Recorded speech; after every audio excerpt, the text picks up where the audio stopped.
नमस्कार दोस्तों, इकोनॉमिक्स हम स्टार्ट करने जा रहे हैं। This is the introductory part of the economics. इस पूरी सीरीज़ में हम इकोनॉमिक्स को पूरा कराने की कोशिश करेंगे and this series is very important for the UPSC student. जो कोई भी यूपीएससी के लिए तैयारी कर रहा है या अदर स्टेट पीसीएस के लिए तैयारी कर रहा है, this series becomes very important for those all students. So सबसे स्टार्ट करते हैं हम introduction of the economy. Economy को स्टार्ट करने से पहले आपको ये जानना जरूरी है कि what is the difference between the economics and economy. So यहाँ पे हम देखने की कोशिश करेंगे, दोनों को एक एक तरीके से पढ़ने की कोशिश करेंगे सो डैट आप एक बेसिक अंडरस्टैंडिंग समझ पाओ कि हम इकोनॉमिक्स पढ़ेंगे या इकोनॉमी पढ़ेंगे। सो यहाँ पे हम देखने की कोशिश कर रहे हैं जैसे कि इकोनॉमिक्स, यहाँ पे इकोनॉमिक्स लिखा हुआ है। तो इकोनॉमी क्या है? ये स्टडी ऑफ एन इकोनॉमी है जहाँ पे हम बेसिकली बात करते हैं structure, condition and working performance issues की। ओके, सो यहाँ पे अगर मैं और अच्छे से आपको बताऊँ तो ये एक स्टडी है कि किस तरीके से सोसाइटी जो स्कार्स रिसोर्सेज होते हैं उन स्कार्स रिसोर्सेज से वैल्यूएबल कमोडिटीज़ को प्रोड्यूस करती है और फिर उन वैल्यूएबल जो कमोडिटीज़ प्रोड्यूस की है उसे डिस्ट्रीब्यूट किया जाता है डिफरेंट पीपल्स पे। ठीक है, तो इसको ही हम इकोनॉमिक्स बोलते हैं। On the other hand if we talk about economy, तो इकोनॉमी क्या है? देखिए, economy is indicate a region. ये इकोनॉमी जब भी आप पढ़ोगे तो ये इंडिकेट करेगी एक पर्टिकुलर रीजन के, और उस पर्टिकुलर एरिया या हम के कंट्री में क्या प्रोडक्शन हो रहा है, क्या डिस्ट्रीब्यूशन हो रहा है, क्या कंजप्शन हो रहा है, ये किस तरीके से एक्सचेंज हो रहे हैं गुड एंड सर्विसेज का या सप्लाई ऑफ मनी का, उसी को ही इकोनॉमी बोलते हैं। यानी कि अगर मैं आपको और भी आसान भाषा में समझाने की कोशिश करूं तो जो इकोनॉमी है, इकोनॉमी एक रीजन है, उस रीजन के अंदर किस तरीके से डिस्ट्रीब्यूशन, प्रोडक्शन, कंजप्शन, ये सारी चीज़ें हो रही है, इसको ही इकोनॉमी बोला जाता है, इसको ही हमें इकोनॉमी बोला जाता है। वेरेस अगर मैं इकोनॉमिक्स की बात करूं तो इकोनॉमिक्स में हम ये देखते हैं कि किस तरीके से हम इकोनॉमी को स्टडी करेंगे। यहाँ पे ये बेसिकली स्टडी की बात करता है कि किस तरीके से हम इकोनॉमी को स्टडी करेंगे। यहाँ पे हम देखेंगे कि किस तरीके से जो स्कार्स रिसोर्सेस है उन स्कार्स रिसोर्सेज को किस तरीके से डिफरेंट पीपल्स में डिस्ट्रीब्यूट किया जाए। तो this is the basic difference between कि इकोनॉमी क्या है और इकोनॉमिक्स है क्या। सो नाउ यहाँ पे हम देखने की कोशिश करते हैं कि देखिए, हमने मीनिंग तो देख ली कि इकोनॉमिक्स एंड इकोनॉमी में क्या डिफरेंस है। बेसिकली जो इकोनॉमिक्स है ये थ्योरी एंड प्रिंसिपल्स की बात करता है। थ्योरी एंड प्रिंसिपल यानी कि मैंने आपको बताया कि जो इकोनॉमी है ये स्टडी है किसकी, कि किस तरीके से हम स्कार्स रिसोर्सेज का यूज़ करके कमोडिटीज़ प्रोड्यूस करते हैं और फिर जाके उसको डिस्ट्रीब्यूट करते हैं। इस तरीके से हम इस चीज़ की स्टडी करते हैं। बट उसका प्रैक्टिकल जो एप्लीकेशन है वो हम जो प्रैक्टिकल एप्लीकेशन है इकोनॉमिक्स का, वो हम किस में देखते हैं? इकोनॉमी में देखते हैं। और वो इकोनॉमी एक रीजन को शो करती है। जैसे कि आपने हमेशा पढ़ा होगा कि इंडिया की इकोनॉमी इस तरीके से बढ़ रही है या घट रही है। इंडिया एक क्या है? रीजन है। उस रीजन में क्या डिस्ट्रीब्यूशन हो रहा है, क्या प्रोडक्शन हो रहा है, ये सारी चीज़ें किस में देखी जाती है? इकोनॉमी में। क्योंकि इकोनॉमी क्या है? इकोनॉमी क्या शो करता है? एक रीजन करता है। आपने कभी भी ये नहीं देखा होगा कि आपने कभी ये नहीं बोला होगा कि इंडियन इकोनॉमिक्स, नहीं। जब भी आप बुक्स में देखोगे इंडियन इकोनॉमी बोला जाएगा या फ्रांस की इकोनॉमी, यूएसए इकोनॉमी, ये देखा जाएगा। क्योंकि जो वो इकोनॉमी है वो पर्टिकुलर रीजन को शो कर रही है या पर्टिकुलर कंट्री को शो करेगी। ओके, ये फोकस किस चीज़ पे करता है? देखिए, जो ये है the way in which economy agent behave, interact and the way in which economics work. Okay, कि किस तरीके से जो डिफरेंट इकोनॉमिक एजेंट होते हैं वो बिहेव करते हैं, आपस में इंटरेक्ट करते हैं, यही बात बताई जाती है इकोनॉमिक्स में। वेरेस जब भी हम इकोनॉमी की बात करते हैं तो किस तरीके से किसी कंट्रीज़ की इकोनॉमी अफेयर्स चलता है, किस तरीके से ऑर्गेनाइज होती है और कंडक्ट होती है, यही चीज़ होती है इकोनॉमी। और ये डिफरेंस था बेसिकली इकोनॉमिक्स एंड इकोनॉमी में। आई होप आप इस चीज़ को समझ पाए हो। बेसिकली हम यहाँ पे स्टडी करेंगे इकोनॉमिक्स की। ओके, क्योंकि ये एक सब्जेक्ट है और इस सब्जेक्ट में देखा जाता है कि किस तरीके से जो स्कार्स रिसोर्सेज होते हैं they have been scarce resources होते हैं, उन स्कार्स रिसोर्सेज को हम किस तरीके से वैल्यूएबल प्रोडक्शन कर सकते हैं और उस वैल्यूएबल प्रोडक्शन को किस तरीके से हम डिफरेंट पीपल में डिस्ट्रीब्यूट कर सकते हैं, इस चीज़ को ही हम पढ़ते हैं। और ये इकोनॉमिक्स ही हम इसमें बेसिकली पढ़ेंगे। हम इकोनॉमी नहीं पढ़ेंगे, बेसिकली हम इकोनॉमिक्स पढ़ेंगे, क्योंकि ये एक स्टडी है। ओके, बेसिकली इकोनॉमिक्स को दो तरीके से बांट दिया जाता है, एक होता है माइक्रो इकोनॉमी और एक होता है मैक्रो इकोनॉमिक्स। अगर आप अकाउंट के स्टूडेंट हैं तो आपको बेसिकली अच्छे से पता होगा इसके बारे में, पर देखने की कोशिश करेंगे कि क्या माइक्रो इकोनॉमिक्स और मैक्रो इकोनॉमिक्स। देखिए, जब माइक्रो इकोनॉमिक्स की बात होती है तो हम माइक्रो इकोनॉमिक्स की जब बात करते हैं तो हम इंडिविजुअल इकोनॉमिक एजेंट पे फोकस करते हैं। ध्यान रखिएगा, जब भी आपको माइक्रो इकोनॉमिक्स के बारे में पूछा जाए तो वहाँ पे हम हमेशा इंडिविजुअल इकोनॉमिक एजेंट को देखते हैं, सच एज जैसे कि एक पर्सन का बिहेवियर, एक सिंगल पर्सन का बिहेवियर किस तरीके से होता है। हाउस होल्ड की बात करते हैं, एक इंडस्ट्री या फर्म की बात करते हैं, इंडिविजुअल लेवल्स पे हम चीज़ों को देखने की बात करते हैं कि एक पर्सन है, उस पर्सन का किस तरीके से जो डिमांड पे इफ़ेक्ट होता है, डिमांड पे किस तरीके से इफ़ेक्ट होता है, ये सप्लाई पे किस तरीके से इफ़ेक्ट हो रहा है, मतलब वो पर्टिकुलर पर्सन किस तरीके से मार्केट में चेंजेस लाने की संभावना है, उस पर्टिकुलर पर्सन से किस तरीके से मार्केट में चेंजेस आ सकते हैं। हम इंडिविजुअल इकोनॉमिक एजेंट पे फोकस करने की बात करते हैं। Whereas if we talk about macro economics, तो ये मैक्रो इकोनॉमिक्स में एज अ होल लिया जाता है सारी चीज़ों को, मतलब पूरे पर्सपेक्टिव से देखने की कोशिश की जाती है। ये आर्म्स ऑफ द इकोनॉमी है जहाँ पे ब्रॉडर इश्यूज़ को देखा जाता है, या मैं बोलूँ एज अ होल देखा जाता है चीज़ों को, कि पूरी इंडिया में इकोनॉमिक ग्रोथ किस तरीके से जा रही है। एज अ होल लिया हमने, ऐसे नहीं लिया कि पर्टिकुलर एक पर्सन पे नहीं लिया कि एक पर्सन की इकोनॉमिक ग्रोथ कितनी हो रही है, ये नहीं, कि पूरे कंट्री की इकोनॉमिक ग्रोथ किस तरीके से चल रही है, पूरे कंट्री में अनएम्प्लॉयमेंट किस तरीके से है, जो बैलेंस ऑफ पेमेंट या ट्रेड बैलेंस है, पॉवर्टी है, स्टैंडर्ड ऑफ लिविंग, इन्फ्लेशन, ये जब एज अ होल देखा जाता है तो उसी को ही हम क्या कहते हैं, मैक्रो इकोनॉमिक्स कहा जाता है। तो मैक्रो इकोनॉमिक्स एक बार फिर से बता देता हूँ, जब हम चीज़ों को इंडिविजुअल लेवल पे देखने की कोशिश करते हैं, वेयरएज अगर मैक्रो इकोनॉमिक्स की बात करें तो चीज़ों को एज होल देखने की बात करते हैं हम। सो आई होप आप चीज़ों को समझ पाए होंगे कि किस तरीके से हम डिवीजन करते हैं इकोनॉमिक्स का as a micro economics and macro economics. Now यहाँ पे हम देखने की बात करेंगे कि देखिए बेसिकली हमारा जो इकोनॉमी का बेसिकल पर्पज होता है वो इकोनॉमिक ग्रोथ होता है।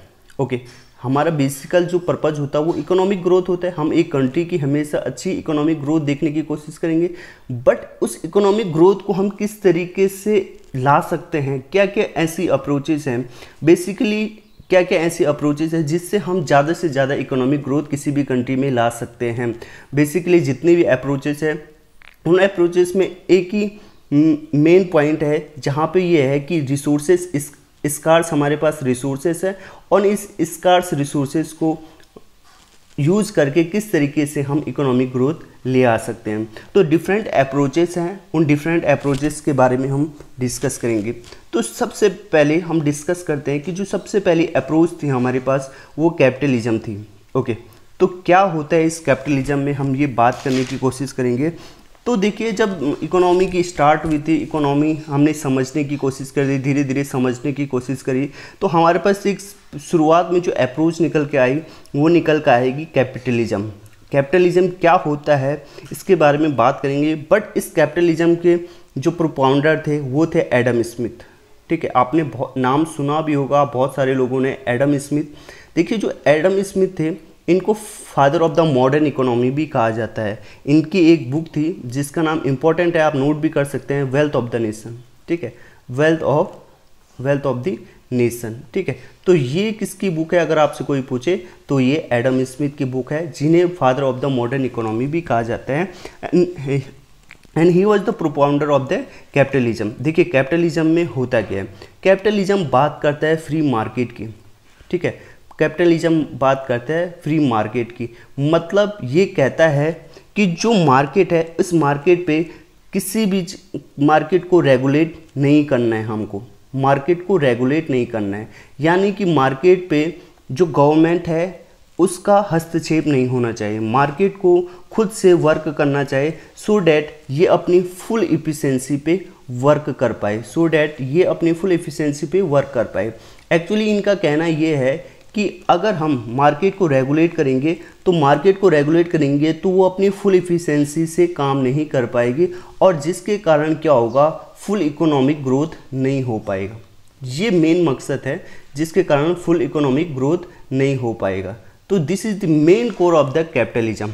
ओके, सो यहाँ पे देखिए, तो इन्होंने क्या बोला कि मार्केट को क्या होना चाहिए, फ्री होना चाहिए, ठीक है, या हम कहें कि मार्केट में जो इकोनॉमिक ग्रोथ है वो एक इनविजिबल हैंड की तरह होनी चाहिए। इनविजिबल हैंड, अगर आपसे पूछा जाए कि भाई इनविजिबल हैंड वाली थ्योरी किसने दी थी, तो एडम स्मिथ ने दी थी।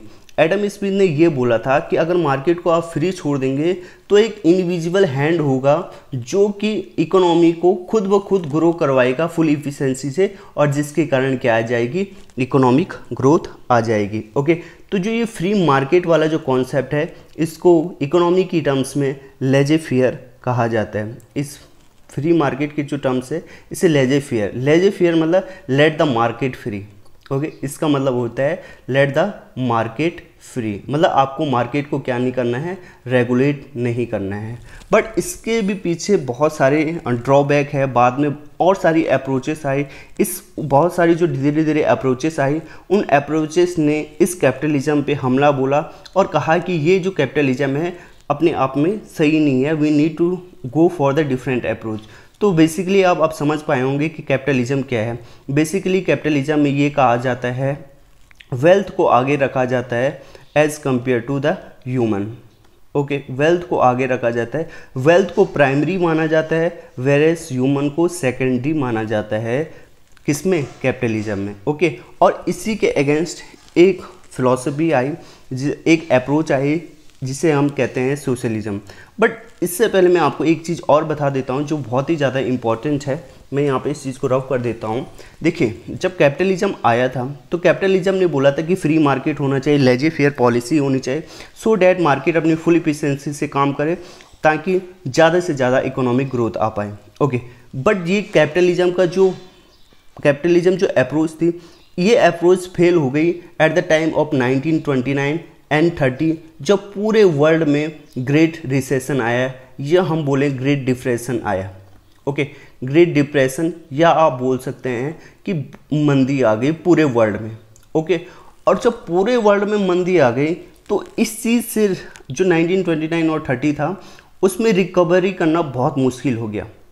मंदी इस तरीके से आई कि रिकवरी करना बहुत मुश्किल हो गया, उसको फिर से अपनी जो इकोनॉमी थी फिर से ट्रैक पे आने में बहुत ज़्यादा टाइम लग गया, या हम कहें कि बहुत ज़्यादा मुश्किल हो गई। फिर लोगों ने कहा कि क्या, फिर लोग शक करने लग गए कैपिटलिज्म अप्रोच पे कि क्या कैपिटलिज्म अपने आप में बहुत ज़्यादा इम्पोर्टेंट है, या कैपिटलिज्म अपने आप में इतनी अच्छी अप्रोच है कि ये ग्रेट डिप्रेशन को क्यों, ये ग्रेट, अगर ये कैपिटलिज्म खुद में इतनी अच्छी है तो क्यों ये ग्रेट डिप्रेशन को या इकोनॉमी है उसको ट्रैक पे नहीं ला पा रही है। तो फिर उस टाइम पे 1930s के टाइम पे एक इंग्लिश या ब्रिटिश इकोनॉमिस्ट होते हैं जिनका नाम होता है जॉन एम कैनिज, जिनका नाम होता है जॉन एम कैनिज, आप याद कर सकते हैं इसको, जॉन एम कैनिज। ये एक अप्रोच लेके आते हैं, या ये एक अप्रोच लेके आते हैं जिसमें ये कहते हैं कि जो कैपिटलिज्म है ये अपने आप में सही नहीं है, कैपिटलिज्म अपने आप में सही नहीं है, क्योंकि ये जो भी डिप्रेशन है, उस ग्रेट डिप्रेशन या जो हम कहें कि मंदी है, उस मंदी को क्या नहीं कर पा रहा है, सह नहीं पा रहा है, या हम कहें कि वो ठीक से काम नहीं कर पा रही कैपिटलिज्म अप्रोच, क्योंकि जो हमारी इकोनॉमी है वो ट्रैक पे नहीं आ रही है। तो किस तरीके से हम अपनी इकोनॉमी को ट्रैक पे ले आ सकते हैं, इस चीज़ की हम यहाँ पे डिस्कशन करेंगे। जॉन एम कैनिज ने क्या थ्योरी दी थी, इस पर्टिकुलर में हम डिस्कस करने की कोशिश करेंगे। देखिए, जॉन एम कैनिज ने बोला था कि जो इकोनॉमी है ये बेसिकली 3-4 चीज़ों से चलती है, ये बेसिकली 4 चीज़ों से चलती है। और ये 4 चीज़ें क्या हैं, ये जो इकोनॉमी की जो कंपोनेंट है बेसिकली 4 चीज़ों पे चलते हैं। कंजप्शन, ठीक है, इन्होंने कहा कि कंजप्शन पे चलते हैं। ओके, दूसरा इन्होंने बोला कि इन्वेस्टमेंट पे चलते हैं, ठीक है, इन्वेस्टमेंट। तीसरा इन्होंने बोला गवर्नमेंट परचेज, ओके, और गवर्नमेंट परचेज की बात करी इन्होंने। और चौथा इन्होंने बोला नेट एक्सपोर्ट, ओके, कोशिश करेंगे कि हम इन सारी चीज़ों से ही जान पाए कि जो जॉन एम कैनीज थे इन्होंने क्या बताया। देखिए जॉन एम कैनीज, देखिए कंजप्शन हो रहा था कैपिटलिज्म में, इन्वेस्टमेंट भी हो रही थी, बट उन्होंने क्या कहा था कि फ्री मार्केट अप्रोच होना चाहिए, there should be no regulation, मतलब गवर्नमेंट परचेज उस टाइम पे नहीं थी, ठीक है, गवर्नमेंट परचेज नहीं थी। तो देखिए क्या हो रहा था, जब ग्रेट डिप्रेशन आ गया तो गवर्नमेंट का अगर हस्तक्षेप नहीं होगा तो जो मंदी थी वो ट्रैक बैक नहीं हो रही थी या इकोनॉमी पटरी पे नहीं आ रही थी। तो इन्होंने कहा कि ये अप्रोच गलत है, हमें एक दूसरे अप्रोच पे जाना पड़ेगा। देखिए यहाँ पे इन्होंने किस तरीके से बताया, उन्होंने बोला कि जब मार्केट अच्छे से काम कर रहा होता है तो उस टाइम पे हम फ्री मार्केट की अप्रोच को ला सकते हैं, फ्री मार्केट की अप्रोच को ला सकते हैं, ठीक है। बट अगर मार्केट में कुछ अनसर्टेनिटी आती है या अनिश्चितता आती है तो तब जाके गवर्नमेंट का हस्तक्षेप हो सकता है, सो डैट गवर्नमेंट का हस्तक्षेप हो सकता है, सो डैट हम जो मंदी है उसको फिर से रिवर्स कर सके और अपनी इकोनॉमी को ट्रैक बैक कर सके। तो इन्होंने बोला कि इस कंडीशन में गवर्नमेंट का हस्तक्षेप होना ज़रूरी है। तो जॉन एम कैनीज ने बेसिकली गवर्नमेंट का इंटरवेंशन भी इम्पोर्टेंट बताया। और गवर्नमेंट का इंटरवेंशन किस तरीके से, गवर्नमेंट का इंटरवेंशन हो सकता है कि गवर्नमेंट बोरोइंग करे, ठीक है, वेलफेयर स्कीम्स चलाए, ठीक है, मार्केट में लिक्विडिटी को लाए, ठीक है, मार्केट में लिक्विडिटी लाए, सो डैट डिमांड बढ़ सके, सो डैट क्या हो सके, लोगों के हाथों में जब पैसा आएगा तो डिमांड बढ़ेगी, और जब डिमांड बढ़ेगी तो धीरे धीरे प्रोडक्शन भी बढ़ेगा, और जब धीरे धीरे प्रोडक्शन बढ़ेगा तो जो हमारी इकोनॉमी होगी वो फिर से क्या हो जाएगी, ट्रैक बैक हो जाएगी। ओके, सो ये कहा था जॉन एम कैनीज ने कि गवर्नमेंट का इंटरवेंशन इंपॉर्टेंट है और गवर्नमेंट किस तरीके से इंटरवेन करेगी ये मैं आप सभी को बता चुका हूँ। So this was the about John M Keynes, और किस तरीके से जो कैपिटलिज्म था धीरे धीरे उसकी जो वैल्यूज़ थी वो थोड़ा थोड़ा कम होने लगी, लोग दूसरे अप्रोच पे जाने लगे। Now we will discuss about कि सोशलिज्म है क्या। देखिए बेसिकली देखिए कैपिटलिज्म फ्री मार्केट की बात करता है, मतलब मीन्स ऑफ जो प्रोडक्शन होंगे वो सारे के सारे किस में होंगे, मार्केट में होंगे, और उसके अकॉर्डिंग लोग वर्क करेंगे। बट सोशलिज्म क्या कहता है, देखिए सोशलिज्म कहता है कि जो मीन्स ऑफ प्रोडक्शन है वो किसके पास होने चाहिए, वो वर्कर्स के पास होने चाहिए। मीन्स ऑफ प्रोडक्शन है वो वर्कर्स के पास होने चाहिए, और उस तरीके से फिर जो मीन्स ऑफ प्रोडक्शन है उसका फिर से उसके अकॉर्डिंग फिर क्या होगा, डिस्ट्रीब्यूशन होगा, ठीक है। या हम कहें कि जो मीन्स ऑफ प्रोडक्शन है वो एक सेंट्रल एजेंसी के पास होगा,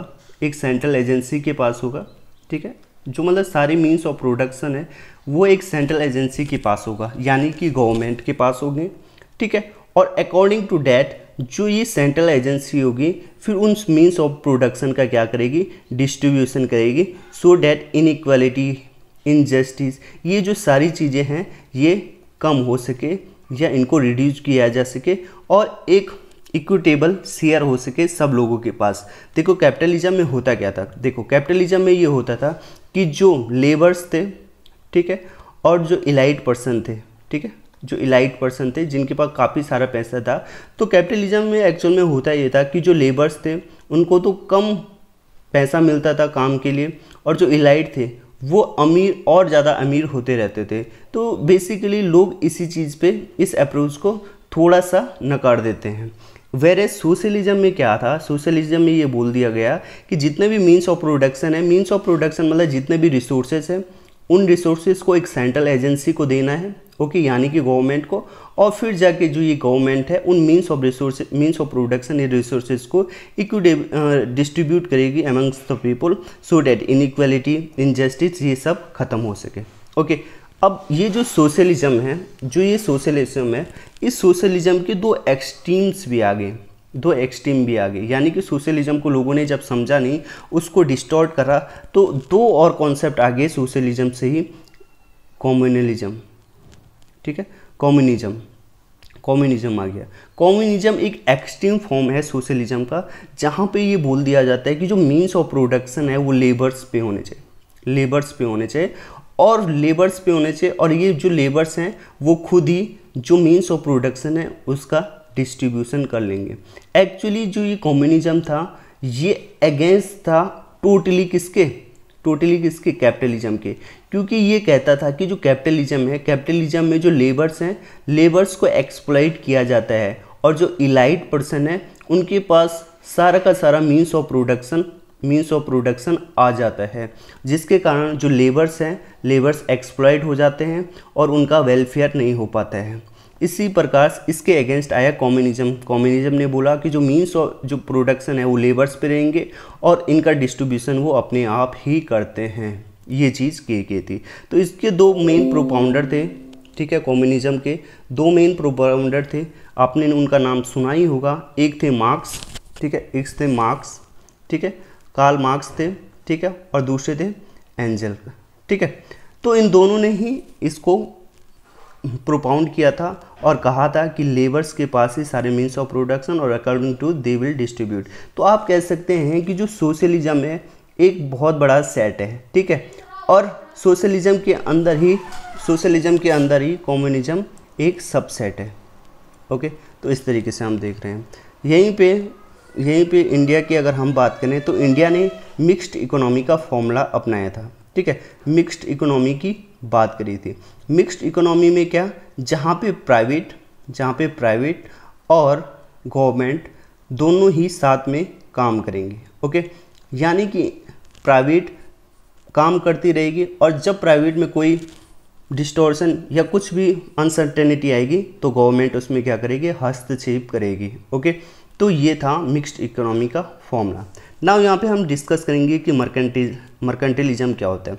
देखिए, बेसिकली मर्केंटिलिज्म हम ये कहते थे कि जब कोई भी जो इकोनॉमिक एजेंट है, जैसे कि पीपल, ये जो रॉ मटेरियल्स होते हैं, रॉ मटेरियल्स को बहुत सस्ते दामों पे खरीदते हैं। ओके, और जब रॉ मटेरियल को जो ये सस्ते दामों पे खरीदते हैं तो फिर उस रॉ मटेरियल से जो फिनिश गुड बनाते हैं वो उस फिनिश गुड को जब बेचते हैं तो फिनिश गुड को बहुत महंगे दामों पे बेचते हैं, डियरर बेचते हैं, ठीक है, बहुत महंगे दामों पे बेचते हैं और फिर जाके प्रॉफिट को कमाते हैं। इसको ही बेसिकली मर्केंटिलिज्म पॉलिसी बोला जाता है, यानी कि